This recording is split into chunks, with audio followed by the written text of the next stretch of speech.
The router milling machine from Shop Notes magazine is a versatile shop-built jig. It allows you to create table legs and other workpieces with decorative details. These details can be added around any part of the leg along with delicate tapering. You can even add straight or spiral flutes and beads using a variety of router bits. The milling machine starts out as a solid base assembly with a headstock and a tailstock to support the workpiece. Gears at one end of the base rotate the workpiece while simultaneously moving the router along the workpiece.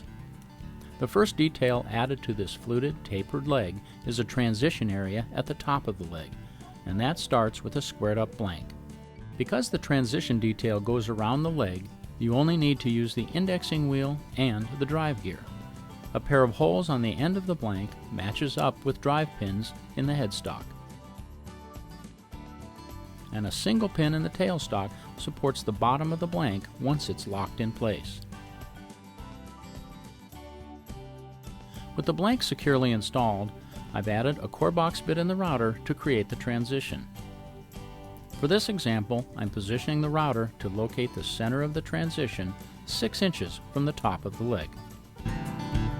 With the router in position, creating the transition detail is easy. It's just a matter of lowering the bit and turning the workpiece.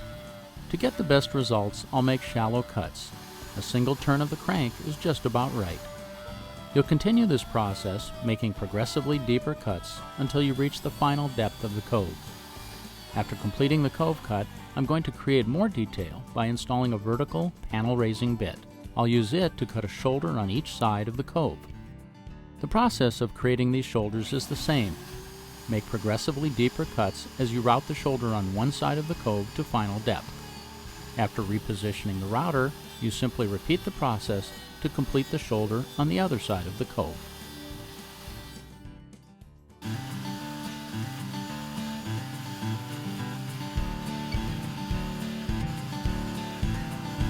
That takes care of completing the shoulders. The next step is to round the leg and create a taper at the same time. To do this, I'll install a bowl cutting bit in the router, and then I'll raise the bottom of the leg by adjusting the tailstock. This creates the desired taper. To move the router along the leg and rotate it at the same time, I'll install a gear to connect the indexing wheel and the drive gear. It's bolted in place but still needs to turn smoothly. You'll be removing a lot of material to complete the taper. So, it's best to start by making shallow cuts near the bottom of the leg, moving from top to bottom. After each pass, reposition the router closer to the top of the leg, lower the bit, and repeat the process just like you did before. You'll continue removing material until the leg is completely round, from the shoulder at the top of the leg all the way to the bottom.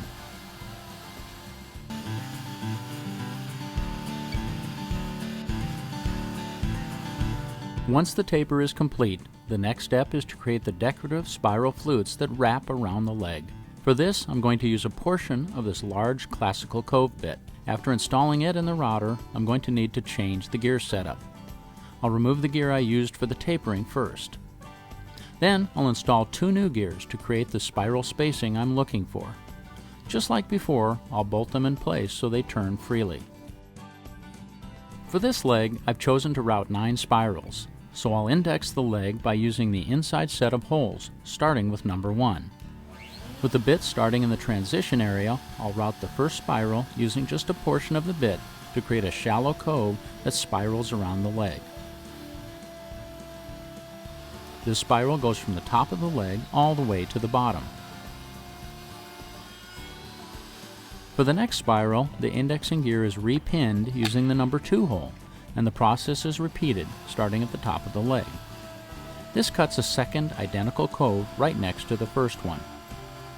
The setup of the gears accurately positions each of these spirals around the leg. The process for creating all the other spirals remains the same. To get the best results, I cut each spiral to just under full depth and then made a cleanup pass in reverse before moving on to the next spiral. Once the last spiral is complete, you can loosen the tailstock and remove the completed leg.